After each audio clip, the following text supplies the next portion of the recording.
So, basically, first of all, happy Independence Day to all of you. And we would be starting today two things. One is Malaysia, and the other one is Dubai. So, we'll start with Malaysia.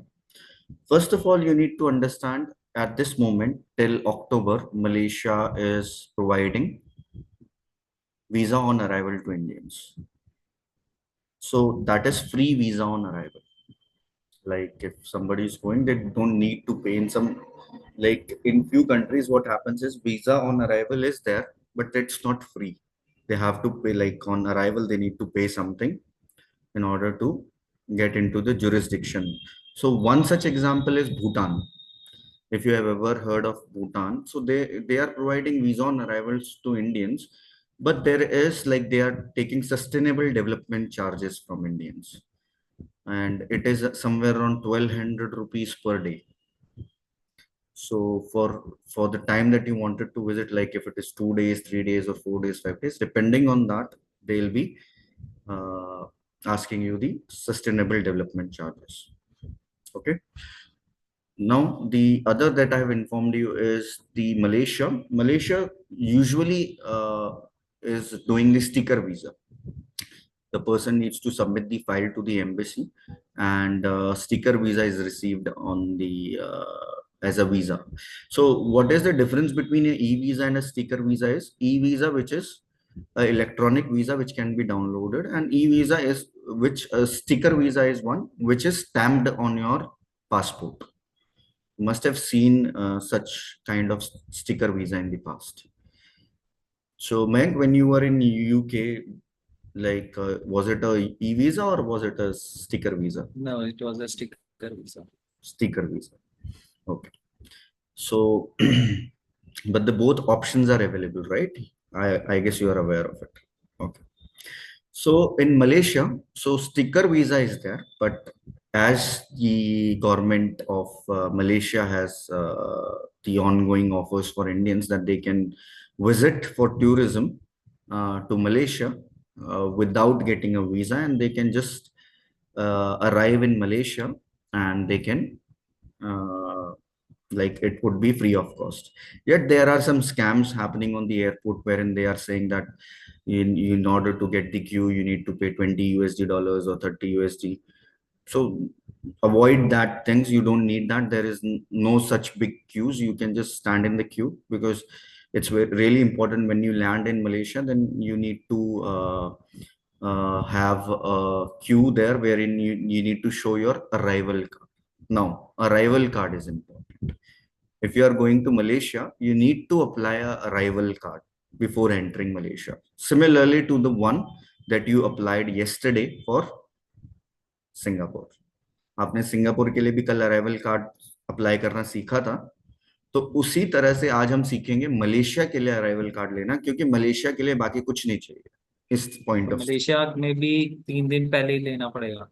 Correct. Same like. Correct. जब आपकी flight है उससे 3 दिन पहले, जो भी आपकी arrival date है उससे पहले आप ले नहीं सकते, क्योंकि वो आपको ऑप्शन ही नहीं देगा लेने का। तो स्टार्ट करें Malaysia. Okay, I will be sharing my screen and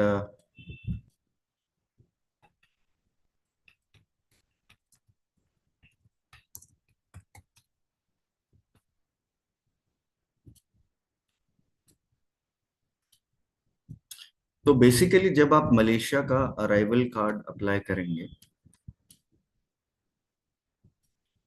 तो आपको सबसे जो, I guess my screen is visible right, तो सबसे पहली चीज जो लिखनी है, गूगल पे जाके मलेशिया अराइवल कार्ड भी लिखोगे तो भी आपको मिल जाएगा।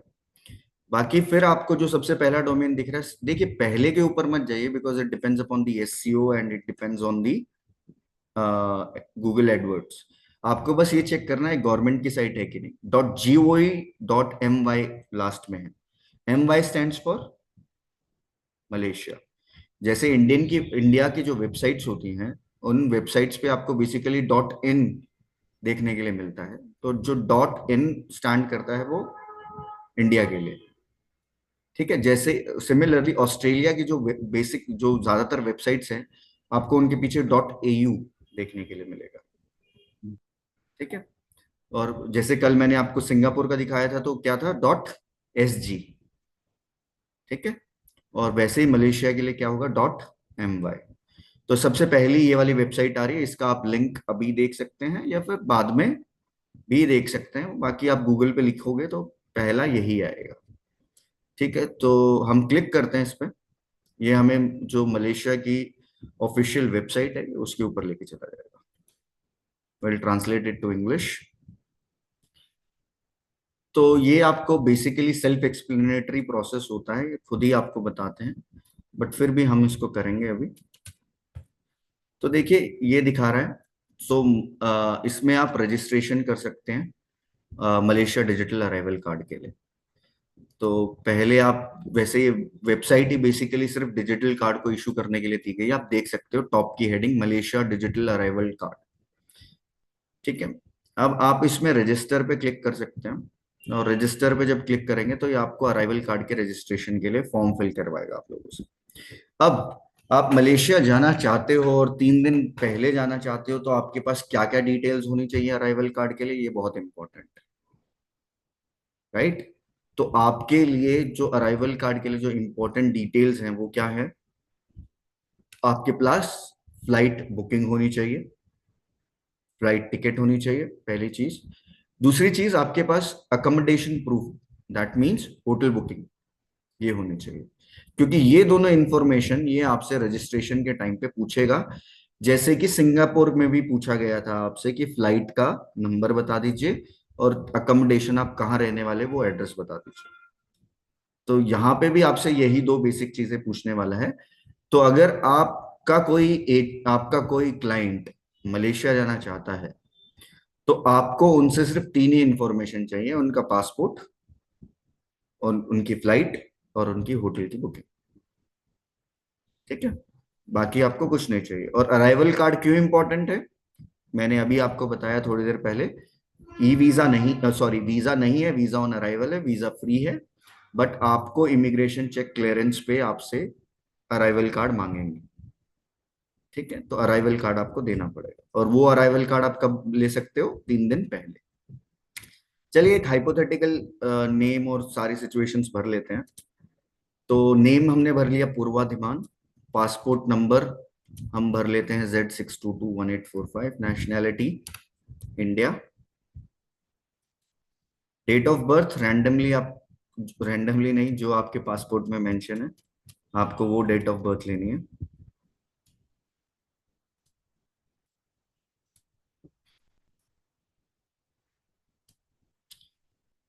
सेक्स में male female. Date of passport expiry आपको पासपोर्ट के ऊपर मिल जाएगी।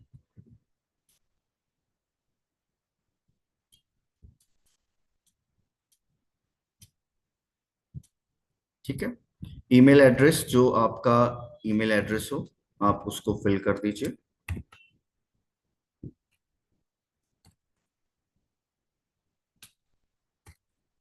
ठीक है, उसके बाद आपको अपना कंट्री कोड और अपना फोन नंबर यहाँ इनपुट करना है। ठीक है, अभी हम ट्रैवलिंग इंफॉर्मेशन पे, ये हो गई पर्सनल इंफॉर्मेशन जो आपको पासपोर्ट से मिल जाएगी। जो सेकेंड इंफॉर्मेशन है ट्रैवलिंग इंफॉर्मेशन, ये इंफॉर्मेशन इंपॉर्टेंट है। यहाँ पे देख लीजिए क्या लिखा है, please note that your trip must be with in 3 days including the day of submission. अब इसका कहने का मतलब है, अगर आप 18th को फ्लाई कर रहे हो तो क्या आप यहाँ पे एंट्री कर पाओगे, क्या आप यहाँ पे फॉर्म फिल कर पाओगे, नहीं कर पाओगे। इसलिए नहीं कर पाओगे क्योंकि ये including the day of submission बोल रहा है। तो आप 15th, 16th और 17th इन 3 डेट्स का यहाँ से फिल कर सकते हो। ठीक है, तो अब हम डेट ऑफ अराइवल में यहाँ इनपुट करते हैं। देखो ऑप्शन भी हमारे पास सिर्फ 3 ही दे रहा है, 15, 16, 17। बाकी सब डी सिलेक्ट है, हम बाकी कुछ और सिलेक्ट कर ही नहीं सकते। तो हम यहाँ से 15, 16, 17 में से 16 चूज कर लेते हैं। मोड ऑफ ट्रैवल हमारा क्या होगा, देखिए बहुत लोग जो होते हैं वो वाया सी भी विजिट करते हैं मलेशिया। जैसे सिंगापुर चले गए और सिंगापुर से उन्होंने क्रूज बुक की हुई है मलेशिया तक की, तो वो वाया सी भी एंटर करते हैं। ठीक है, तो उस सिनेरियो में हम इंडियंस की बात कर रहे हैं बेसिकली। ठीक है, तो एयर और सी जो भी आपका मोड हो उस वो आप सिलेक्ट करना है, जो भी आपका ट्रैवलर जिस भी तरीके से एंट्री कर रहा हो सिंगापुर के अंदर। डेट ऑफ डिपार्चर में अब यहाँ पे आप मेंशन कर सकते हो जब भी उनका डेट ऑफ डिपार्चर होगा। तो अगर फिक्स नहीं है, मान लीजिए कोई आपके पास ऐसा ट्रैवलर आया जिसने सिर्फ जाने जाने की टिकट करा रखी है, आने की उसने टिकट ही नहीं करा रखी, तो आप उनसे पूछ सकते हो, फिर भी आप एक एस्टिमेटेड अमाउंट डेट बता दो जब तक आप वापस आओगे, और उनके अकॉर्डिंग आप यहाँ पे फिल अप कर दीजिए। ठीक है, लेकिन एक और चीज इंपॉर्टेंट है जिसके बारे में हम इसके बाद फॉर्म फिल करने के बाद, ये ट्रैवल इंफॉर्मेशन फिल करने के बाद बात करेंगे। फिर है last port of embarkation before Malaysia, मतलब आप कहां से मलेशिया के अंदर एंट्रेंस ले रहे हो। ठीक है, तो कहां से ले रहे हैं हम, इंडिया से ले रहे हैं, तो इंडिया सिलेक्ट कर देंगे। अगर मान लीजिए आपका कोई क्लाइंट है जो सिंगापुर से मलेशिया गया है घूमने, तो उनका लास्ट पोर्ट ऑफ एम्बार्केशन क्या हो जाएगा,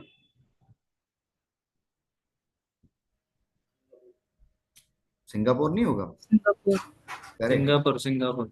हाँ, ठीक है, तो वो अकॉर्डिंगली आप देखोगे। Flight vessel transportation number, flight number मांग रहा है बेसिकली, जो कि आपको टिकट पे मिलेगा, जो आपकी एयर टिकट होगी उसके ऊपर मिलेगा। अकोमोडेशन ऑफ स्टे, तो आप कहाँ रह रहे हो, तो तीनों ऑप्शन है, रेजिडेंस ऑफ फ्रेंड्स रिलेटिव, किसी दोस्त के यहाँ रह रहे हो, किसी रिलेटिव के यहाँ रह रहे हो, या होटल में रह रहे हो, और यहाँ पे फिर आपको उनका एड्रेस देना है। ठीक है, तो एड्रेस किसी भी होटल का दे देते हैं अभी के लिए। हम क्या करते हैं, किसी एक होटल को, जैसे चलो आप लोगों की प्रैक्टिस भी हो जाएगी, मैं एक्सपीडिया एक्सपीडिया बहुत बार करता रहता हूँ, तो एक बार एक्सपीडिया चले ही चलते हैं। तो इस वेबसाइट पे आपको जब आप आते हो तो बेसिकली आप यहाँ से फ्लाइट्स की बुकिंग कर सकते हो, सॉरी, होटल्स की बुकिंग कर सकते हो, फ्लाइट्स की भी कर सकते हो ऑल दो, बट हमें करनी किसकी है, होटल की। तो हम पहले यहाँ पे मलेशिया कोलालमपुर चूज कर लेते हैं। कोलालमपुर से अवेयर हो गए, मलेशिया की कैपिटल है। ठीक है, तो फिर हमें एक रूम है और दो ट्रैवलर्स आ रहे हैं, और उनकी 16 से 18 के लिए ट्रैवल है, तो देखते हैं क्या दिक्कत है। ये इन्होंने दिखा दिए बहुत सारे होटल्स हमें। अब हमें जैसे, मैं आपको क्या कह रहा था, हमें ऐसे होटल्स बुक करने होते हैं कैसे, जिनके अंदर क्या होता है हमें बाद में पे करना है, राइट, ऐसे ही कुछ बात हुई थी। तो आपको फिल्टर्स का यूज करना है। यहाँ पे राइट हैंड साइड आपको फिल्टर्स दिख रहे हैं, और उसमें आप फिल्टर्स देख सकते हो, पेमेंट टाइप में जाके रिजर्व नाउ, पे लेटर, और एक और ऑप्शन है reserve without a credit card. वो भी है एक ऑप्शन जिसमें आपको अपनी कोई इंफॉर्मेशन नहीं देनी, और सीधा आप होटल को बुक कर सकते हो। तो कोई भी होटल चूज कर लेते हैं। तो जब आप उसका होटल को चूज करते हो तो बेसिकली आप होटल का नाम आ जाता है, आपके पास होटल का एड्रेस आ जाता है, और आपको बुकिंग करनी है तो कर सकते हो। ये देखिए, ये होटल का एड्रेस आ गया। हम कॉपी करेंगे इसको और हम अपने एड्रेस जो है हमारा मलेशिया का उसमें पेस्ट कर देंगे।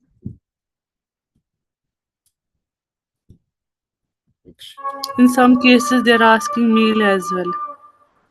They are asking, Mail. Obviously they'll ask the mail, they'll ask the phone number।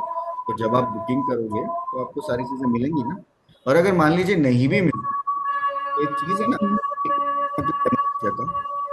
इसमें एक बार आप प्लीज म्यूट करिए, आपके शायद बैकग्राउंड से आवाज आ रही है।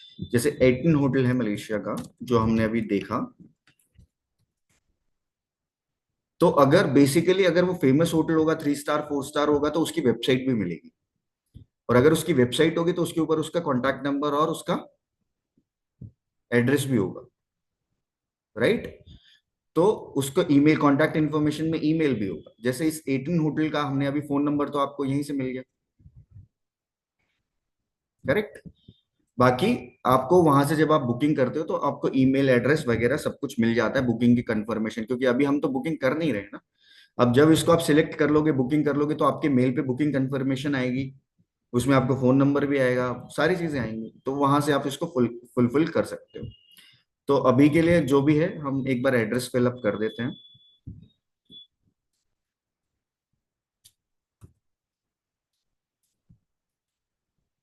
ये उसको कॉपी पेस्ट नहीं ले रहा है, तो we need to type 121151 Jalan बीबी।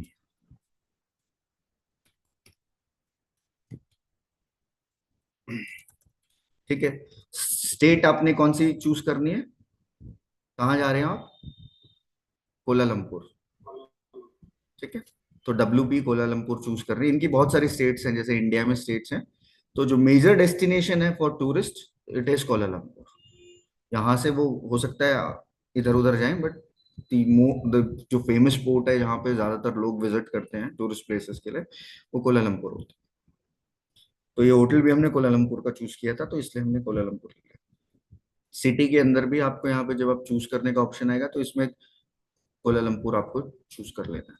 ठीक है, पोस्ट कोड में भी ये आपको, मतलब बेसिकली ये सारी चीजें आपको अपने होटल के वाउचर पे मिल जाएंगी। तो यहाँ तक क्लियर है। अब जिस चीज के बारे में मैं बात कर रहा था वो ये चीज थी कि मान लीजिए कोई पर्सन है, उसने फ्लाइट की टिकट सिर्फ जाने जाने की बुक कराई है, ये दुबई के लिए भी अप्लाई होता है, तो प्लीज इसको ध्यान से सुनिएगा। इमिग्रेशन पे जब वो क्लियरेंस देता है, अराइवल कार्ड दिखाता है, तो उससे वो लोग रिटर्न टिकट मांगते हैं, और वो रिटर्न टिकट नहीं शो कर पाता है, तो क्या इमिग्रेशन ऑफिसर के पास ये राइट है कि वो उसको एंट्रेंस ना दे, एंट्री ना प्रोवाइड करने दे? बिल्कुल। ये बहुत सारे दुबई के केसेस में भी होता है कि अगर कोई पर्सन के पास रिटर्न टिकट, अगर वो लोग रिटर्न टिकट मांग रहे हैं और उनके पास रिटर्न टिकट नहीं है, तो उस कंडीशन में वो उनको, उनके पास पावर है उनको सेंड बैक करने की। ठीक है, एंट्री ना प्रोवाइड करने की। तो बेसिकली आप अपने जो भी क्लाइंट है उनको बोलो रिटर्न टिकट कराएं, और रिटर्न टिकट नहीं करा रहे हैं तो उनको बोलो डमी रिटर्न टिकट तो जरूर ले ही ले। अगर ओरिजिनल नहीं ले रहे हैं तो डमी तो जरूर ले ही ले। और वो कैसे लेनी है, वो आप ऑलरेडी अपनी पिछली क्लासेस में while booking Singapore Malaysia visa add-ons के एडॉन्स जब आते हैं वहां पे आपने देखा है डमी फ्लाइट टिकट्स को परचेज करना। करेक्ट मनीष, आपने नहीं देखा है, लेकिन आप प्रीवियस वीडियोस को देखेंगे तो उसमें आपको मिल जाएगा। ठीक है मयंक, आपने तो देखा है जी। तो उस कंडीशन में आप उनको सजेस्ट कीजिए कि आपको रिटर्न टिकट मैंडेटरी, या तो ओरिजिनल ले लीजिए या डमी ले लीजिए, लेकिन जरूरी है लेनी। अब जैसे ही हम यहाँ पे सबमिट करेंगे तो हमारा सक्सेसफुल रजिस्ट्रेशन हो चुका है, और demo@gmail.com पे ये एक्नॉलेजमेंट जा चुकी है। ठीक है, मतलब वो रिसिप्ट जा चुके हैं। बेसिकली आप अगर अराइवल कार्ड, जस्ट सेकंड, अगर आप अराइवल कार्ड मलेशिया का देखना चाहते हैं तो मैं, एक सेकंड दीजिए मुझे, मैं आपको मलेशिया का अराइवल कार्ड दिखाता हूँ दिखता कैसा है। आप ये सब भरने के बाद आपके ईमेल पे क्या आता है।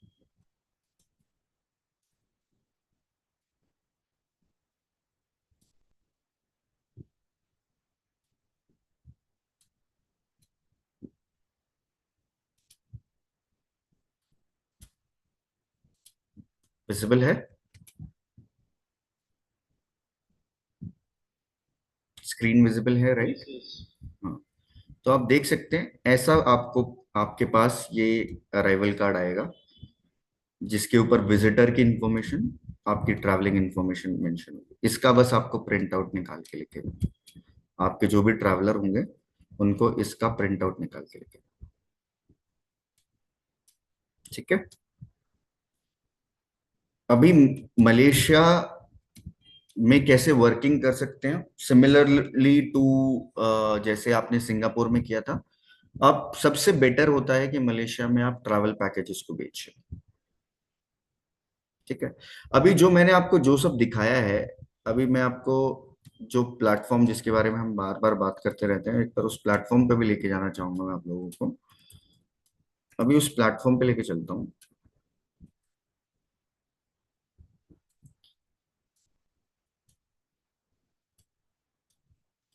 यहां से इस प्लेटफॉर्म से हम मलेशिया चूज करते हैं। अभी मलेशिया जब हम चूज करते हैं तो ये देखिए, जो आपने arrival card, get arrival card on time और 100% रिफंड, बेसिकली अराइवल कार्ड तो सबको मिल ही रहा है।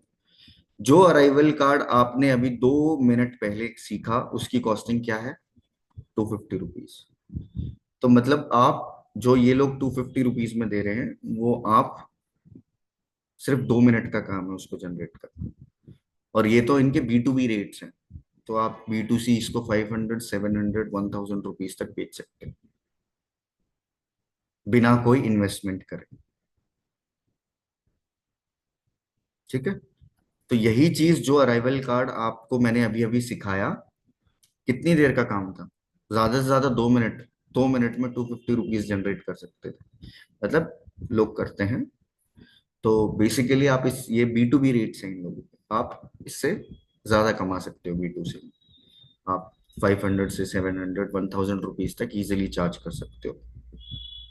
So I have one question. ये जो ऑन अराइवल वीजा है, इट इज मतलब कोई मनीष, आपकी लिमिटेशन है आवाज, जैसे मोस्टली। एक एक हेलो, सेकंड मेरी बात सुन लीजिए। आपकी आवाज जो है, am I audible? हाँ बोलिए, मैं कोशिश करता हूँ आपकी क्वेश्चन को समझने की, बट आप प्लीज हेडफोन्स या किसी ऐसी चीज का यूज करें ताकि मेरे को आपकी आवाज आ सके। So my question is that कि जनरली क्या होता है ऑन अराइवल वीजा, जैसे 15 डेज और मैक्स 30 डेज के लिए वीजा मतलब वीजा फी ग्रेटिस केस होता है in the sense, right? Visa free waived होती है। तो इसमें कोई लिमिटेशन है? अप टू 15 डेज या 30 डेज तक आप ट्रैवल कर रहे हैं तभी ऑन अराइवल वीजा ले सकते हैं, या फिर जिसमें वीजा फी मिल गई? देखिए, according to the new rule 60 days तक आप वीजा फ्री रह सकते हैं। ठीक है, अगर उससे भी ज्यादा आपको रहना है तो उसके बाद जाके आपको एक एक्सटेंशन अप्लाई करना पड़ता है। और वो भी मतलब थोड़ा सा, इतना इतना कोई बहुत बड़ा प्रोसेस नहीं है, इजी सा प्रोसेस है उसका भी। ठीक है, बट बेसिकली अगर मलेशिया कोई जा रहा है तो वो इतने दिनों के लिए जाता ही नहीं है, वो 60 डेज के अंदर अंदर उसका काम खत्म हो ही जाता है, चाहे वो काम ढूंढने ही क्यों ना जा रहा हो। तो जनरली अगर कोई ज्यादा, आई मीन 60 डेज से ज्यादा जा रहा है, तो मतलब ऐसी कोई रिक्वायरमेंट है कि पेपर वीजा अप्लाई करना पड़ेगा? देखिए, अगर वो 60 डेज से ज्यादा जा रहा है तो बिल्कुल उसको पेपर वीजा अप्लाई करना पड़ेगा। उसको वो जो स्टिकर वीजा है वो लेना पड़ेगा।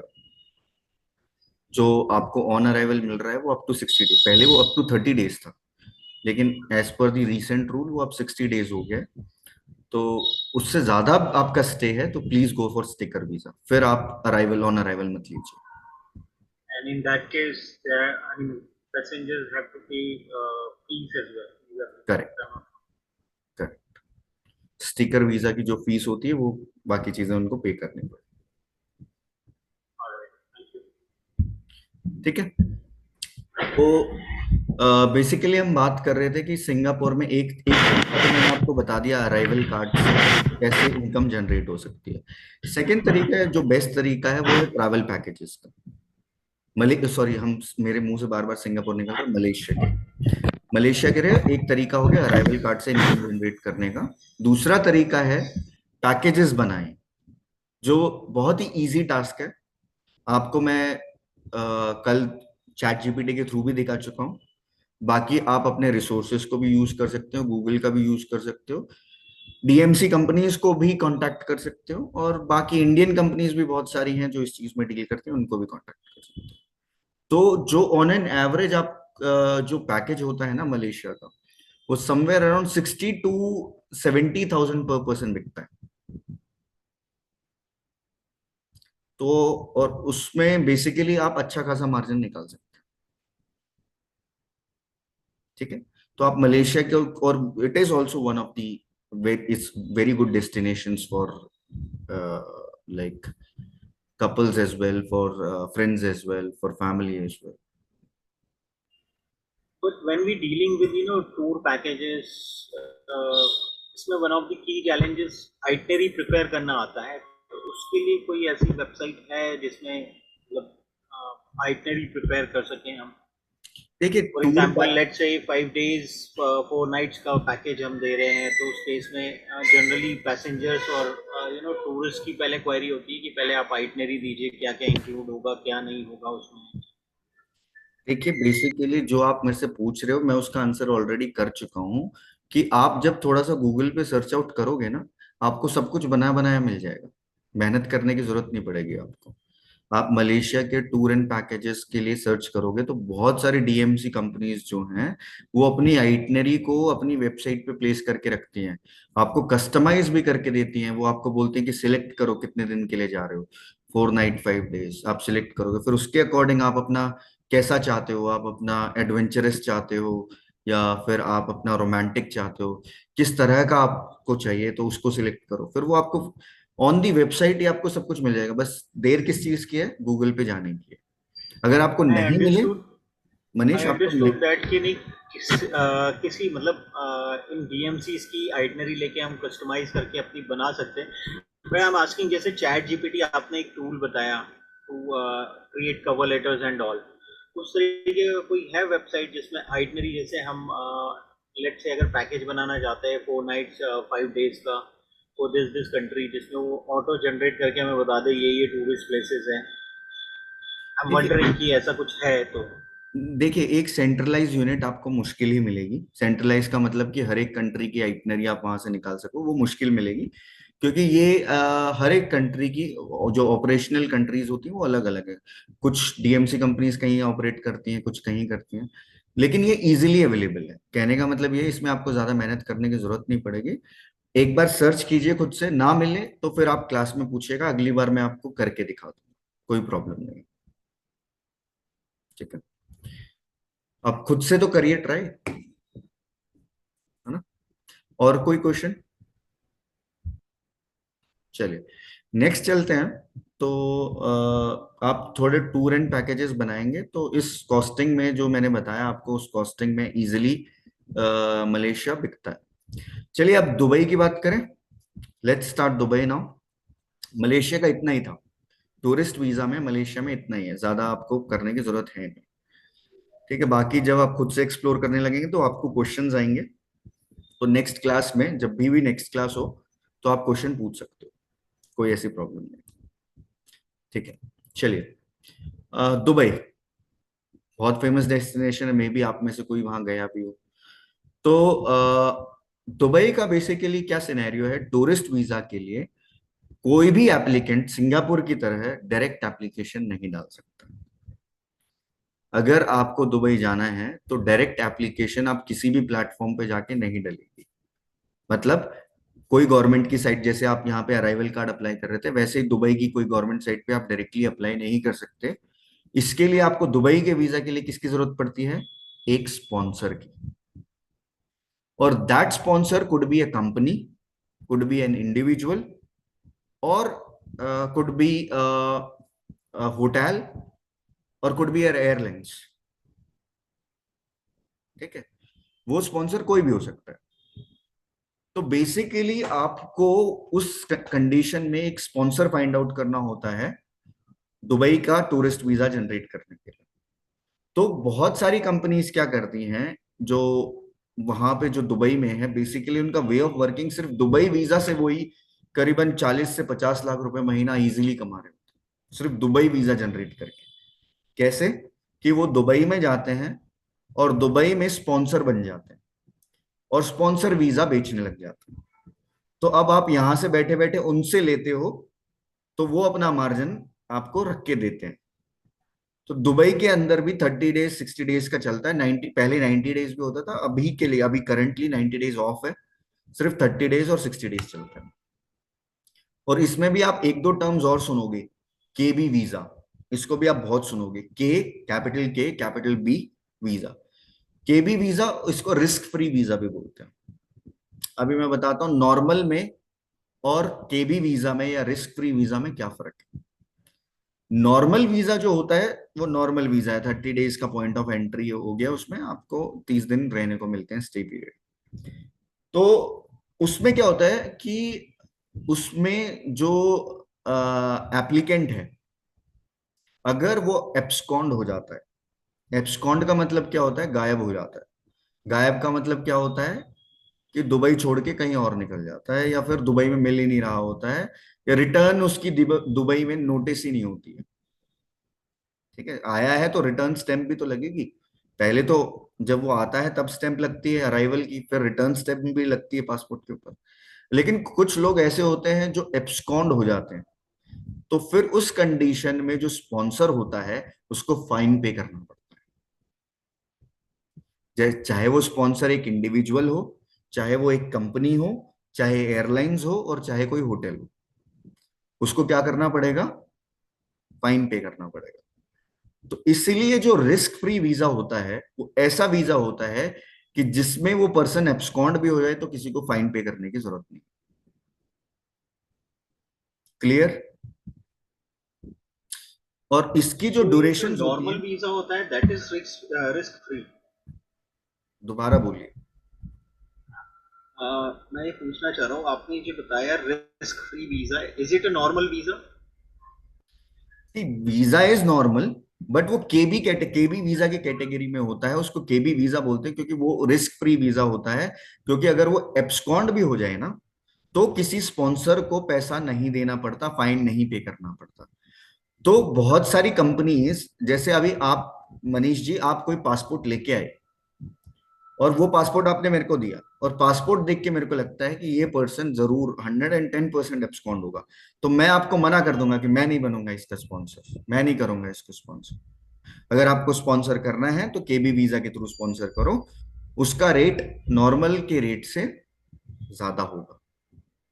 सिंपल, जो उसका प्राइस होगा वो नॉर्मल वीजा से ज्यादा होगा। और वो किस कैटेगरी में केबी वीजा लिया जाता है, जिस कैटेगरी में पर्सन के एब्सकॉन्ड होने के चांसेस ज्यादा होते हैं, या आप श्योर नहीं होते हो कि ये बंदा, इसका सही इंटेंशन है कि नहीं है।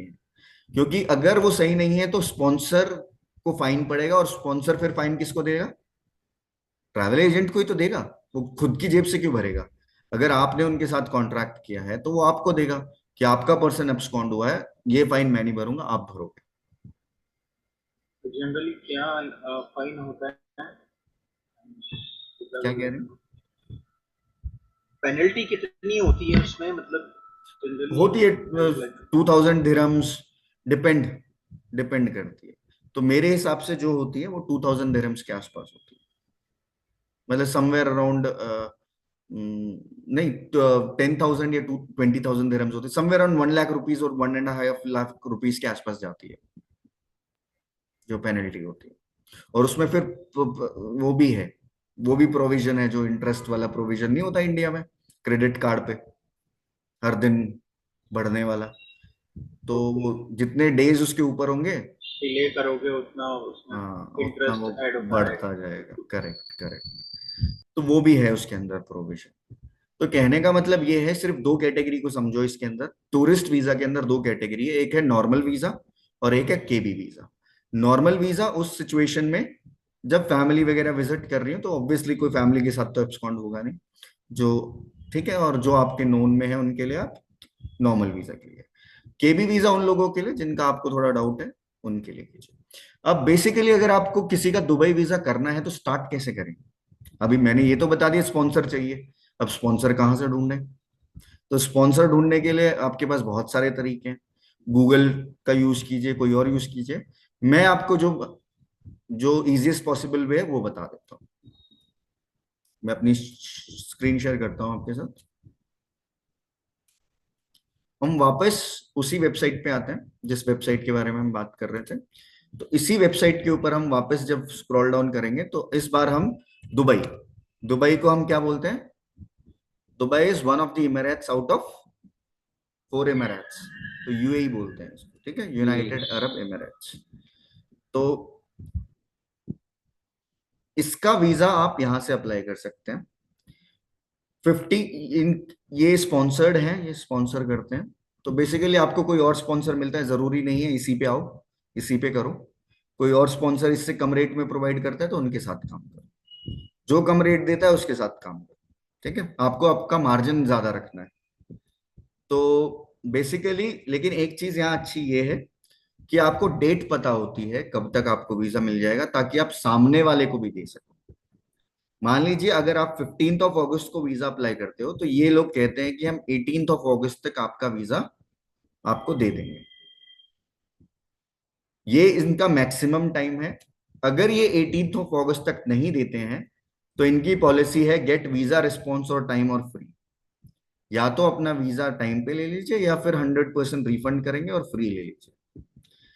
तो आपको अपना टाइम मैनेज करना है। मान लीजिए कोई जाना चाहता है 28 अगस्त को, तो आप उनका कब अप्लाई कर दीजिए। आपको देख लीजिए इसके अंदर 28 से पहले पहले कब मिल जाएगा। अगर 24 को अप्लाई करेंगे 27 तक मिल जाएगा, तो फेयर इनफ। तो 24 को अप्लाई कर दीजिए ताकि 28 को जा रहे हैं तो 27 तक वीजा आ जाए। ठीक है, और पहले भी कर सकते हो आप, सेफर साइड पे रहना चाहते हो 28 को जा रहे हो तो 1-2 दिन और पहले कर दीजिए। ठीक है, तो बेसिकली आपका यहां से आप वीजा की डेट्स चुनेंगे, फिर आप नंबर ऑफ ट्रैवलर्स चुनेंगे, कितने लोग जा रहे हैं, तो उसके हिसाब से आपका नीचे आ जाएगा। तो रेट जो है बेसिकली वो कितना है यहाँ पे, पर पर्सन 8400 रुपीज का रेट है। अब 8400 रुपीज का जो रेट है, अभी हम इसको एक बार करके देखते हैं। एक डेमो अकाउंट ओपन करते हैं। ऑलरेडी लॉगिन किया हुआ है मैंने डेमो अकाउंट से। तो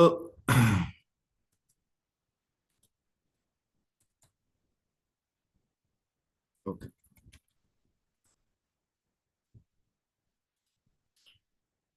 तो ये हमने यहाँ पे लॉगिन कर लिया है। हम स्टार्ट एप्लीकेशन करते हैं एक बार। जब हम स्टार्ट एप्लीकेशन करते हैं तो बेसिकली यहाँ पे ट्रैवलर की डिटेल्स मांग रहा है, तो हम यहाँ पे ट्रैवलर्स की डिटेल भर देते हैं। अब यहाँ पे डेट ऑफ बर्थ वगैरह मांग रहा है, तो हम डेट ऑफ बर्थ जो भी है उनकी पासपोर्ट के अकॉर्डिंग आप यहाँ पे फिल आउट कर दोगे। माइनर का सिनेरियो मैं पहले ही आपको इन्फॉर्म कर चुका हूँ। दुबई के केस में अगर 12 साल से नीचे का कोई पर्सन है तो बिना पेरेंट्स के नहीं जा सकता। ठीक है, फिर पासपोर्ट टाइप में आप यहाँ पे क्या चुनोगे, बहुत इंपॉर्टेंट है ईसीआर और ईसीएनआर। देखिए ईसीआर और ईसीएनआर मैं पहले ही आप लोगों को बता चुका हूं, फिर भी दोबारा एक और बार सुन लीजिए। ईसीआर पासपोर्ट होल्डर्स वो होते हैं जिनका 10th क्लियर नहीं होता है, 10th पासिंग सर्टिफिकेट जिनके पास नहीं होता है। और ईसीएनआर वो होते हैं जिनको 10th क्लियर हो चुकी होती है। ठीक है, तो यहां से हम ईसीआर और क्या फर्क है, ये किस लिए पूछ रहे हैं ईसीआर ईसीएनआर, इसलिए पूछ रहे हैं क्योंकि यहाँ पे रेट डिफरेंशिएट हो जाएगा, रेट अलग हो जाएगा। ईसीएनआर का रेट अलग होता है, ईसीआर का रेट अलग होता है। बेसिकली होता नहीं है, देखा जाए तो एम्बेसी की फीस चेंज नहीं होती, इस चीज को समझो आप। एम्बेसी चाहे ईसीआर पासपोर्ट होल्डर हो चाहे ईसीएनआर पासपोर्ट होल्डर, फीस लेती है सेम। लेकिन क्यों कंपनीज ईसीआर और ईसीएनआर का ऑप्शन इसलिए देती हैं क्योंकि ईसीआर जो पासपोर्ट होल्डर्स होते हैं उनका जो वीजा निकालना हो वो थोड़ा सा डिफिकल्ट होता है, तो इसलिए वो अपनी सर्विस चार्ज थोड़ा सा बढ़ा देते हैं। ठीक है, तो यहाँ हम ईसीएनआर देख लेते हैं। एक्सपेक्टेड डेट ऑफ ट्रैवलर ये बोल रहे हैं 26 अगस्त तक दे देंगे, तो ठीक है हम 27 को चले जाएंगे, क्या दिक्कत है। पासपोर्ट नंबर हम यहाँ पे फिल कर देते हैं, और डिटेल्स के अंदर हमें क्या फिल करना होता है, प्रीवियस क्लासेस में भी बताया मैंने। वीजा से रिलेटेड कोई रिफ्यूजल आया हो पास्ट में तो वो भर देना है इस पर्टिकुलर कंट्री के लिए जिसके लिए आप अप्लाई कर रहे हो। नहीं आया है तो क्या लिखोगे, न्यू एप्लीकेशन या फ्रेश वीजा, मतलब आज से पहले कभी वीजा इस कंट्री के लिए हमने अप्लाई ही नहीं किया। वीजा रिफ्यूजल आया तो वीजा रिफ्यूज्ड अर्लियर ऑन, जो भी जब भी आपका वीजा रिफ्यूज हुआ वो इंफॉर्मेशन दे दो। ये इंफॉर्मेशन देनी क्यों जरूरी है, अगर आप ये इंफॉर्मेशन दोगे तो जो ये जो भी कंपनी होती है वो एक्चुअली में उस प्रोफाइल को फिर उस तरीके से अप्लाई करेगी। ठीक है, अगर आप नहीं दोगे तो फिर वो दूसरे तरीके से करेंगे। तो बेसिकली आप दीजिए अगर आपके पास इंफॉर्मेशन है, आपके फायदे के लिए ही है। ठीक है, तो हम यहाँ पे फ्रेश वीजा चूज कर लेते हैं। अब यहाँ पे इन्होंने कूपन कोड्स दिए गए हैं। अब ये जो नीचे कूपन कोड्स दिए गए हैं, तो जो इनका अभी दुबई का कूपन कोड चल रहा है ना, वो पर पर्सन का 7,000 रुपीज है। 8,400 पर पर्सन दे रहे हैं लेकिन जो इनका कूपन कोड है अभी मेरे पास है नहीं। तो जब रजिस्टर करते हो आप, तो बेसिकली आपके पास आ जाता है ईमेल पे। तो उस ईमेल पे आपको जब आता है, तो उस ईमेल पे आप दुबई का भी आपको कूपन कोड मिल जाता है। तो वो जो दुबई का कूपन कोड होगा, वो आप जब यहाँ पे अप्लाई करोगे तो ये 84 का 100 का प्राइस 7,000 में कन्वर्ट हो जाता है। ठीक है, तो एक सेकंड रुक जाइए, मैं आपको अप्लाई करके ही दिखा देता हूँ। आई गेस बिस्मा ने एप्लीकेशन ऑलरेडी लॉन्च की थी, तो बिस्मा क्या है कूपन कोड दुबई का?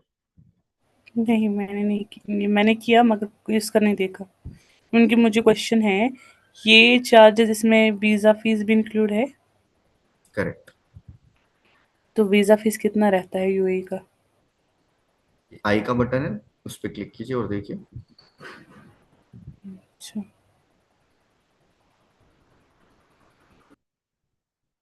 ठीक है, इसमें भी कुछ बैंक बैलेंस शो करना होता है, इसमें तो डॉक्यूमेंटेशन पार्ट बहुत कम है। दुबई में तो मांगा ही आपसे। आपने जब डॉक्यूमेंट्स चेक करे थे, जब आपने यहाँ पे यूएई ओपन किया था, जब मैं पिछले वाले स्क्रीन पे था। चलो कोई नहीं, आगे वाले स्क्रीन पे हमें देखने को मिल जाएगा। अभी मैं पहले एक बार दिखा देता हूँ। जो डॉक्यूमेंटेशन देखो दुबई की क्या है। दुबई की डॉक्यूमेंटेशन है फोटो, पासपोर्ट, पैन कार्ड। तो अब जब वो आपसे अकाउंट डिटेल्स ही नहीं मांग रहे हैं, बैंक स्टेट, तो यहाँ पे बैलेंस की जरूरत कहाँ पड़ेगी? बैंक स्टेटमेंट मांगी ही नहीं है आपसे। कंडीशन, मलेशिया के केस में भी यही है कि उनको भी कोई डॉक्यूमेंट प्रोवाइड नहीं करना है? मलेशिया में तो आपको तो सीधा जाना है ना, तो वहां तो हम्म। कहाँ डॉक्यूमेंट्स की रिक्वायरमेंट होगी। हाँ ठीक तो है, अराइवल वीजा है। हाँ तो वहां, यहाँ पे भी आपको कहाँ है, यहाँ पे जिस फोटो, पासपोर्ट और पैन कार्ड देना है आपको। कोई कोई डॉक्यूमेंट थोड़ी ना दे रहे हैं आप। ये तो बेसिक डॉक्यूमेंट होते हैं जो ऑलमोस्ट हर सभी के पास होते हैं। अब जाना है तो बिना पासपोर्ट के, अगर आप उससे कोई बोले कि मुझे दुबई जाना है, तो उनको मना कर दीजिएगा। अब वो इतनी पावर नहीं है हमारे हाथ में कि हाँ उनको बिना पासपोर्ट के भेजते हैं हम तो। चलिए, अभी बेसिकली फिर से ये डिटेल्स फिलअप कर लेते हैं।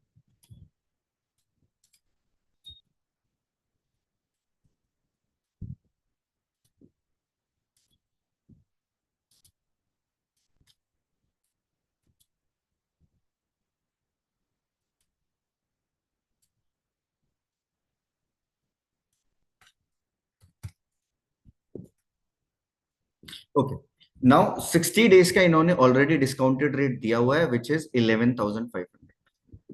ठीक है, ये देखिए, इस चीज को जरूर समझिएगा। जितने डेज का आप वीजा बढ़ाते हो, उतना आपकी एम्बेसी की फीस बढ़ जाती है। ठीक है, तो आपको अगर इससे बेटर प्राइस कहीं मिले, तो उन लोगों के साथ काम करो। अगर ये बेटर लगे, तो शुरुआती दौर में तो आप यहीं से काम करो। मैं ये सजेस्ट करूंगा, 2 या 3 फाइल्स, जब तक आपकी पकड़ नहीं होती। बेसिकली क्या है कि इस इंडस्ट्री में फ्रॉड बहुत है, इस चीज को समझना। अगर आप ऐसी जगह पैसा फंसा देते हैं जो ऑथेंटिक नहीं है, तो आप पैसा नहीं निकाल पाएंगे। तो शुरू में नुकसान ना करवाएं, शुरू में थोड़ा पैसा कमा लें, फिर अपने आप को एक्सप्लोर करें कि और सस्ता कहाँ से मिलेगा, इससे सस्ता कहाँ से मिलेगा। ठीक है, इस चीज का जरूर ध्यान रखें। शुरू में सिर्फ और सिर्फ ऑथेंटिक सोर्सेस के साथ काम करें। ठीक है, आगे चलते हैं। तो 7,000 पर पर्सन ये रेट देते हैं, और 60 डेज का 11,500। ये रेट जो है नॉर्मल का रेट है। किसका रेट है? नॉर्मल वीजा का। हमने दो तरह के वीजास की बात करी थी, एक नॉर्मल वीजा और एक केबी वीजा, जिसको रिस्क फ्री वीजा भी बोलते हैं। तो नॉर्मल वीजा और रिस्क फ्री वीजा। तो जो रिस्क फ्री का कैटेगरी है, वो इन लोगों ने यहाँ लिस्ट नहीं कर रखी। आपको इन लोगों के हेल्पलाइन नंबर पे कॉल करना पड़ेगा, और वो आपको उसका अलग से रेट देंगे। ठीक है, क्योंकि रिस्क फ्री, जैसे कि मैंने बताया, क्या होता है, नॉर्मल से ज्यादा होता है। अगर इसका 7,000 है, तो आप उसका एक्सपेक्ट कर सकते हो। मुझे एक्यूरेट प्राइस नहीं पता है, लेकिन मैं एक्सपेक्टेड प्राइस आपको रेंज बता देता हूं। उसकी रेंज समवेयर अराउंड 9,500 रुपीज से लेकर 11,900 रुपीज तक हो सकती है, डिपेंडिंग, जो भी है, मतलब किसी भी रेंज में, इस रेंज में वो आपसे चार्ज कर सकते हैं। और ये 30 डेज का रहेगा। 60 डेज की जो होगी वो समवेयर अराउंड 14,000 समथिंग से लेकर और अप टू 17,000 तक आपसे चार्ज किया जा सकता है। और ये B2B रेट्स हैं, ये मत समझिए B2C है। अब ये 7,000 जो आपसे चार्ज किया जा रहा है, आप कस्टमर से कितना चार्ज करते हो दुबई के? तो बेसिकली 30 डेज का जो नॉर्मल वीजा होता है पर कस्टमर 10,000 रुपीज से स्टार्ट हो जाता है सेल आउट होना। 10,000 पर कस्टमर, 11,000 पर कस्टमर। तो खाली दुबई का वीजा भी आप 10,000 रुपए पर कस्टमर बेच सकते हो, और पर कस्टमर 3,000 रुपीज तो यहां से भी अर्न कर सकते हो। ठीक है, क्लियर टिल नाउ? अभी नेक्स्ट चलते हैं। नेक्स्ट में जाके हमें डॉक्यूमेंट्स का अपलोड करना है। यहां से हमें पासपोर्ट, सबसे पहले तो पासपोर्ट चूज करो और उसको अपलोड कर दो। ठीक है, और डॉक्यूमेंट्स को अगर आपको दोबारा देखना हो तो ऊपर इन्होंने डॉक्यूमेंट्स दे रखे हैं, उसको आप डीमर्ज करके देख सकते हो क्या क्या अपलोड करना है हमें। फोटो, पासपोर्ट और पैन कार्ड। तो पासपोर्ट तो हमने कर ही दिया है, फोटो भी कर देते हैं, फोटो भी कर दिया। अब अदर डॉक्यूमेंट्स में हमसे पैन कार्ड मांगा गया है, तो पैन कार्ड को सिलेक्ट करो, चूज फाइल करो और पैन कार्ड भी अपलोड कर दो। जब ये सारी चीजें अपलोड हो जाती हैं तो you are ready to submit the file. Now अब एक और चीज अराइज होती है। अब यहाँ पे अराइज होती है कि आपके जो ये पर्टिकुलर पर्सन है, इनको यहाँ पे रिटर्न टिकट इन्होंने आपसे मांगी हुई है, डमी वाली, कि मुझे ओरिजिनल रिटर्न टिकट नहीं करा। अब जाने के लिए तो ओरिजिनल करानी ही पड़ेगी, उसके बिना तो वो पहुंच ही नहीं सकते। लेकिन इमिग्रेशन चेक पे उनको अब श्योर नहीं है। ये ऐसा कौन करता है, कौन लोग डमी मांगते हैं आपसे? ऐसे लोग डमी मांगते हैं जिनको श्योर नहीं है कि मेरा वहां पे दुबई में कितने दिन का काम है और मैं कब वापस आऊंगा। अगर मुझे जरूरत पड़ी तो मैं वहीं की वहीं एक्सटेंशन ले लूंगा। 30 डेज के बाद वो एक्सटेंशन के लिए भी अप्लाई कर सकते हैं। एक्सटेंशन का मतलब होता है वो ये रीजन देते हैं कि मुझे और थोड़ा सा स्टे पीरियड अपना बढ़ाना है, तो वो उनको मिल जाता है एक्सटेंशन। ठीक है, तो बेसिकली ऐसे लोग करेंगे। तो आप यहां से, अगर आपको ऐसा कोई कस्टमर मिले जो बोलता है कि रिटर्न टिकट नहीं कराऊंगा, तो आप उनको क्या बोलना, रिटर्न टिकट मैंडेटरी है, या तो आप कराओ, और अगर नहीं करा रहे हो तो डमी ले जाओ, नहीं तो आप इमिग्रेशन में आपको प्रॉब्लम आएगी, इमिग्रेशन क्लियरेंस में आपको दिक्कत आएगी। ठीक है, तो आप यहाँ से उसको ऐड करवा सकते हो, 100 रुपीज की एक्स्ट्रा कॉस्ट पे ऐड हो जाएगा। और ऐड करने के बाद जैसे आप इस पे ऐड करोगे तो यहाँ पे नीचे आ जाएगा फ्लाइट एडेड, तो ये आपको सप्लाई कर देंगे और ये आप अपने कस्टमर को सप्लाई कर देना रिटर्न टिकट। ठीक है, क्लियर? यहां तक कोई सवाल हो तो पूछ लीजिए।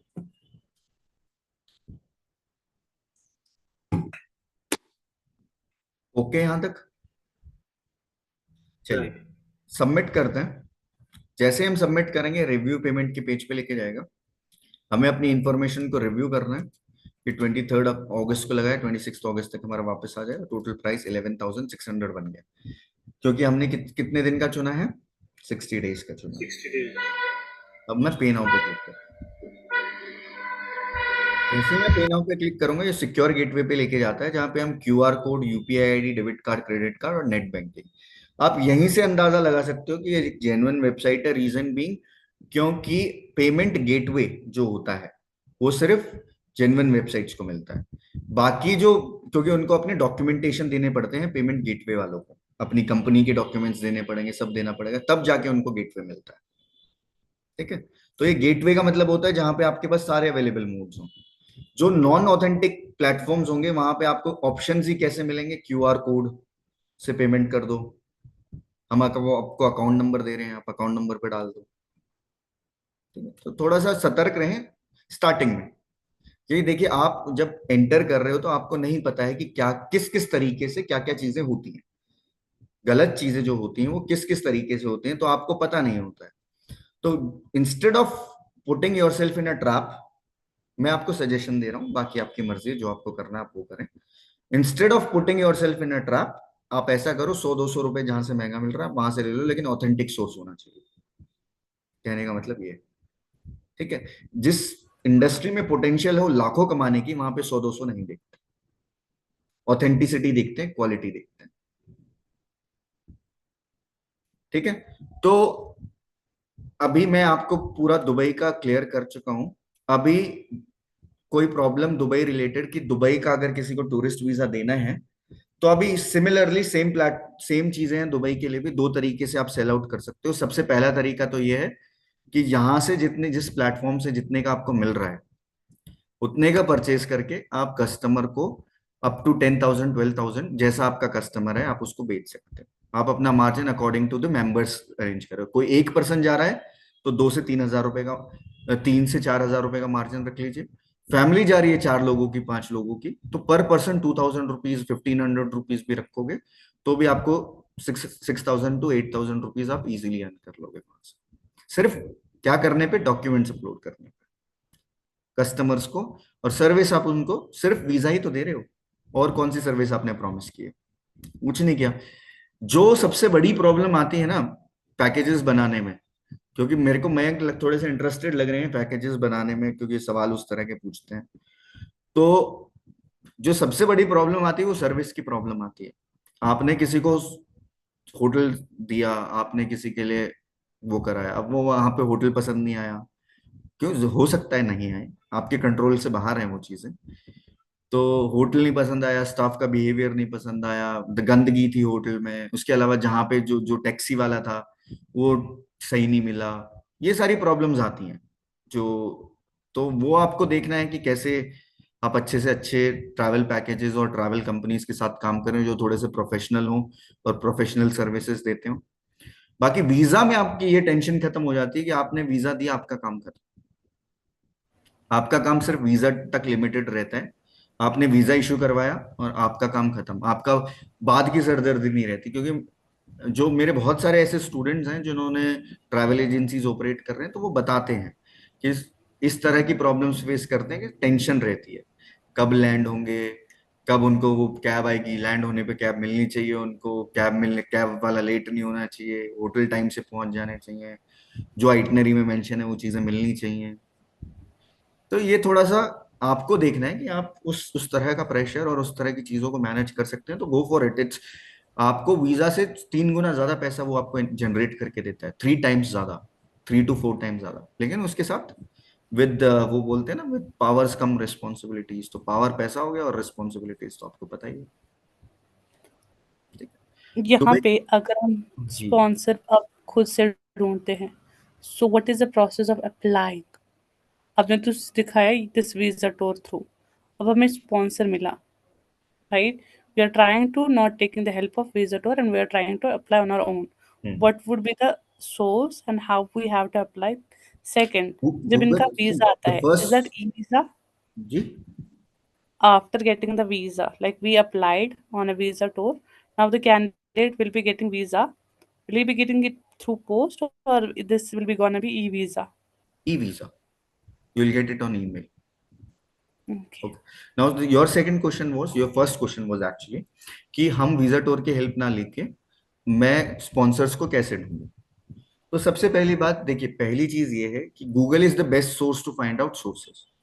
जो स्पॉन्सर्स होते हैं उनको आप लिखोगे दुबई वीजा और ये सब लिखोगे तो आपको मिल जाएगा।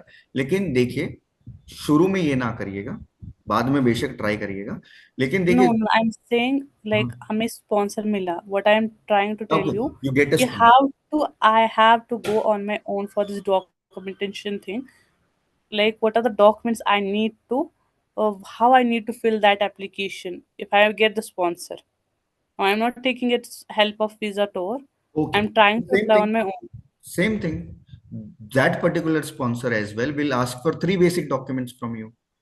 He will ask Mm, for passport, he will ask for PAN card, and he'll ask for photograph. That's it. You mm. just need to, whatever the mode of communication is with that sponsor, you can email him, you can WhatsApp him, whatever the available mode of communication between you two have, you can do that.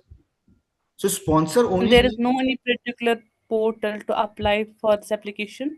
No, So there they is are no, directly applying to the embassy. there is no portal. The sponsor have a portal to apply. The sponsor, whomsoever is the sponsor, he has a portal to apply. So all he need from you is the documents. So that documents could be supplied by email, by WhatsApp, or by whatever Telegram or whatever source of medium you have. Now, getting a sponsor is altogether a very different thing. You can get the sponsor. See, there are different sponsors. Depend. See, it doesn't matters with the sponsor. First of all, it matters with the rate, what rate they are providing. You get a sponsor, but what if he's charging more than what Visator is charging? First thing. Second thing is the authenticity is very important. Authenticity, what do I mean by authenticity is they are able to give you visa on time is very important. No, I agree with I'm okay with this visa tour. What I was trying No, is no, no. like I'm there not should saying you be. follow Visator, but you are not getting my concern. What I'm trying to tell you is use Visator or not, I was that's a like, very is different there thing. any other documentation thing? Because it No, is no, like there half is knowledge we are no getting. document. Like make Whatever things the easy. sponsor is, whomsoever the sponsor is, documentation of any country, whatever is displayed, remains the same. So Okay. for Dubai, the documentation is 3. But my major concern is don't fall into traps in the early stage because you are just beginning to learn the visa right now. So explore the new things once you get hold of all the items. That's what my concern is, because a lot of my students fall into the trap early in the stage, reason being they just want to get the minimum price. So nowadays what happens in Delhi is I've heard a lot that a few companies wherein people for work visa, what companies do is what they do is like if they post work permits, like they say that we'll give you job in Europe, we'll give you job in USA, we'll give you job in Schengen, You're selling and PR. the charges is 25,000 rupees. The other genuine companies are charging 2.5 lakh rupees, 3 lakh rupees, 3.5 lakh rupees. Now the person thinks, why should I go for 3 lakh rupees? I will save my money and I'll invest 25,000 rupees in getting that visa. But again, that is a trap. So what I'm trying to tell you is just whatever the sources are, please try to find out the end point of it and then start working. Okay, this is my concern. But and the second answer to that your question is documentation of every country whichever is mentioned on Visator or whatever I'm telling you is final. No sponsor or no other person, like if the person sponsors are changing, documentation will not change. Documentation for a country would remain the same. Like we applied on this for Malaysia directly on their website. I thought there will be something like that for this UAE visa as well. Mhm. No, no arrival card is required for Dubai. For Dubai, just get because you are getting the visa, na? So No, no, there's you're again not getting my question. So, likewise, we downloaded that Form 14A for the Singapore. Mhm. So that's what my question is. Here we are not applying anywhere, and there is no such software or any portal from the No, her government. question is that can we directly go through the immigration, That's authority website for Dubai and that's directly apply there instead of Yeah. going through Visa Tour and third party, I should vendors. I should really speak in Hindi now. देखो मैं ये बता रहा हूँ आपको, शुरू से ही मैंने ये बता, माय फर्स्ट पॉइंट वाज कि कोई भी पर्सन डायरेक्टली अप्लाई कर ही नहीं सकता है, चाहे वो आप हो चाहे कोई ट्रैवलर हो। आप बीइंग ए एजेंट आप भी नहीं अप्लाई कर सकते। सिर्फ और सिर्फ एक स्पॉन्सर दुबई का वीजा अप्लाई कर सकता है, और वो स्पॉन्सर कौन होगा? दुबई का रेजिडेंट, दुबई की कंपनीज जो दुबई के अंदर रजिस्टर्ड है, ऐसी कंपनीज, ऐसे होटल्स जो दुबई के अंदर है, और ऐसी एयरलाइंस जो दुबई में रजिस्टर्ड है। So let's say अगर मैं for example मैं अपना अप्लाई करना चाहता हूँ, तो if I'll find some hotel over there, right, and book with them, right, so they can apply on my behalf. They will Yes. become an sponsor or inviter for me Yes. because they are taking my responsibility that they Yes. are responsible for Correct. inviting this person into that particular country. Correct. And जब तक मैं रहूंगा वहां पे तब तक उनकी obligations होगी। अगर मैं कुछ भी गलत या एब्सकॉन्डेड Abscond जैसे होता आपने हूँ कहा कुछ भी कर होता है। होगा तो that would be Correct. Their responsibility. तो Correct. इस वजह बिल्कुल। से for a safer side they are not allowing applicant themselves to apply for the visa Correct. actually Correct. to cover the risk, immigration Yes. risk। Correct. तो Dubai में आप directly apply नहीं कर सकते हो, यू नीड अ स्पॉन्सर जो वहीं का हो। अगर आप किसी पर्सन की बात कर रहे हो तो वो वहीं का हो, कंपनी की बात कर रहे हो तो मैंने बता दिया कि जो वहां पे रजिस्टर्ड। ठीक है, तो आपका मेरा ये फर्स्ट थी, जब मैंने शुरू किया था दुबई तभी मैंने ये बता दी थी चीज, तो शायद उस टाइम पे समझना। No. कोई प्रॉब्लम नहीं है। दोबारा अभी समझ इसका, गई, मेरे को लगा like there should be a portal, like they are getting that portal, we are not getting that, now I got it. हाँ, तो पोर्टल है लेकिन वो पोर्टल का एक्सेस हम लोग कर ही नहीं सकते, वो स्पॉन्सर कर सकता है बस। वो स्पॉन्सर को ईमेल आईडी और वगैरह वैसी चीजें मिली होती हैं, क्योंकि उसको स्पॉन्सरशिप के लिए पहली बात कि उसको स्पॉन्सर बनना है वीजा ग्रांट करने के लिए, पहले तो वो उसके लिए अप्लाई करना पड़ता है दुबई में। फिर समझ उसको वहां से क्रेडेंशियल्स गवर्नमेंट देती है उसका पोर्टल का, फिर उस पोर्टल के अंदर वो उनकी एप्लीकेशंस को लॉन्च करता है। तो ओके, इस बात की दैट वाज माय मतलब क्वेश्चन, नॉलेज नाउ के यू लिए I answer. Would like to tell, जैसे immigration and check points authority है सिंगापुर के लिए, वैसे वहाँ पे director general of immigration and citizenship होता है, जिसका पोर्टल होता है actually. Through that sponsor can apply basically on your behalf if they want to invite you. Yes, बिल्कुल ऐसे ही है। ठीक है, तो आई गेस कोई क्वेश्चंस नहीं है अब दुबई के लिए, कोई कंफ्यूजन नहीं है, कोई क्लियर होगा? नो। चले, सिंगापुर के लिए मेरा है वो हाँ ये पूछिए एम्प्लॉयड वाला। पूछिए पूछिए। एम्प्लॉयड वाला वहाँ पे एक तो वो एप्लीकेशन लीव लेटर चाहिए उनके लिए, और सेकंड डॉक्यूमेंट क्या चाहिए एम्प्लॉयड के लिए, एक तो सैलरी स्लिप और लीव लेटर हो गई, और फिर तीसरा लिविंग लेटर आपने कहा था ना। अच्छा, तो जहां तक मैं आपका क्वेश्चन समझ पा रहा हूँ, आप ये जानना चाहते हो लीविंग कि नहीं, कोई leaving salary letter, person, leave letter. क्या? हम्म? मैं कह रहा हूँ रिलीविंग नहीं, लीव लेटर चाहिए था ना, कि कितने दिन के लिए उसको जाना है, हाँ, तो लीविंग लेटर का मतलब तो क्या होता है कि कंपनी छोड़ ही दी उसने, रिलीव नहीं हाँ, कर। मैं भी वही समझ रही हूँ, फिर लिविंग लेटर का रिलीविंग उसको नहीं बोला मैंने, मैंने लीविंग बोला था। मैंने फिर गलत सुना और मैंने गलत मेंशन किया अपनी कॉपी पे, मैं कल देख रही थी इसको। नहीं, रिलीविंग का मतलब तो क्या हो गया, उसने नौकरी छोड़ दी सिंगापुर जाने के लिए, ऐसा तो हाँ, नहीं होना। फिर तो उसका वीजा और डाउट में आ जाएगा। लीविंग और बेसिकली और दे फंस वांट टू जाएगा। सी कि नहीं, आप जो एम्प्लॉयमेंट दिखा रहे हैं उसमें आप जेन्युइनली एम्प्लॉयड है या नहीं, आपको एम्प्लॉयर की तरफ से एनओसी मिली है या नहीं, वही पर्पस होता है लीव सैंक्शन लेटर का एक्चुअली वीजाज में दिखाने के लिए, if I am not wrong. जी। आप वो आपकी स्टेबिलिटी चेक करते हैं कि आप क्या करते हैं, what's your profession, what you do in your country. ठीक है, तो वो लिविंग सर्टिफिकेट है, आप उसको चेंज कर दिए, और लिविंग मतलब लिविंग नहीं, leave, leave I LEA। got folks off. You did not leaving the company. I didn't get you, but I don't know why you guys are not using good.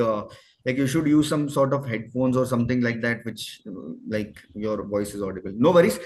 Okay, so I guess it's all clear now. So Dubai is over. No questions for Dubai. No questions for Singapore, and no questions for Malaysia. Right? So Malaysia. tourist visa is एक over. You question can है start मेरा, taking. जैसे आपने केबी और normal visa में बताया, for example if we go through visa tour portal right, उसमें एक तो आपने बताया कि नहीं कॉस्ट से हमें आइडेंटिफाई हो जाएगा, अगर कॉस्ट ज्यादा है तो they are giving us quoting for the KB visa right, एस जैसे आपने 11,600 का बताया it would be normal visa. तो उसमें जैसे हमने अगर किसी पर्टिकुलर बंदे के लिए केबी वीजा ही अप्लाई करना है तो उसका कुछ कैसे आइडेंटिफाई होगा इस I mean visa tour portal पे? देखिए, उस पोर्टल पे मैंने के उसी लिए टाइम पे आपको बताया था कि अगर आपको केबी वीजा मतलब केबी वीजा लेना है तो आपको उनको कॉल करना पड़ेगा, वो आपको हेल्प आउट करेंगे। जो उनके पोर्टल पे है कॉन्टैक्ट वो सेंड सिर्फ कर दे। नॉर्मल वीजा है, केबी वीजा नहीं है। केबी वीजा के लिए आपको उनको कस्टमाइज करवाना पड़ता है, उनको फोन करके बात करनी पड़ेगी आपको, वो उनकी contact and in case information. हमने जैसे डाल दिए किसी बंदे का, लेट्स सी अनएम्प्लॉयड बंदा है, घूमने के पर्पज से जा रहा है एंड उनको आइडेंटिफाई होता है उनके एंड पे, and if they don't want to apply for normal visa बता देंगे वो तो वो आपको। फिर आपसे कोऑर्डिनेट कर लेते हैं कि हाँ, नहीं इसका हम उसके अंदर डाल सकते हैं। हाँ, वो जैसे आपने क्या किया, ECR पासपोर्ट होल्डर डाल दिया, और उसके भी कुछ कुछ पॉइंट्स होते हैं, जैसे कैसे पॉइंट्स होते हैं मैं बता देता हूँ कि वो कहाँ मना करते हैं, किस स्टेज पे मना करते हैं। 2024 में पासपोर्ट इशू हुआ, ECR पासपोर्ट है, दुबई जाना चाहता है, वो आपका वीजा नहीं डालेंगे नॉर्मल में। वो आपको सीधा बोल देंगे कि इसको आपको डालना है तो केबी वीजा में डालो, नहीं तो हम आपकी एप्लीकेशन नहीं करेंगे, किसी और से करा लो, क्योंकि कोई रिस्क नहीं लेना चाहता, राइट?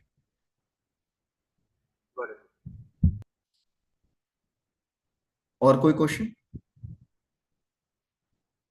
चलिए, तो अभी आप I guess you guys are ready for Dubai, you guys are ready for Singapore, you guys are ready for Malaysia. तो 3 कंट्रीज आपके हाथ में आ चुकी हैं, तो काम करना शुरू कीजिए। तो बेसिकली जो भी आपके अवेलेबल सोर्सेज है वहां से ट्राई कीजिए, कोशिश कीजिए, खुद से अप्लाई कीजिए, अपना अप्लाई कीजिए। अगर घूमने का मन कर रहा है फैमिली के साथ जाने का, जहाँ पे जैसे कि मलेशिया ऑन अराइवल है, तो घूम के आइए, अपना खुद का अराइवल कार्ड खुद ही जनरेट कीजिए। और अगर दुबई जाने का मन है तो दुबई घूम के आइए।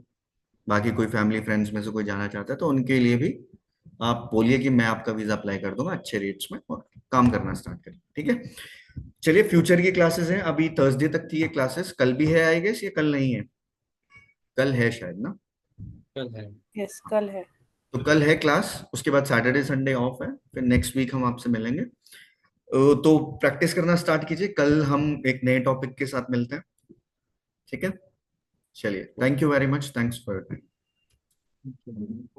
Thank you so much for your time. Thank you sir.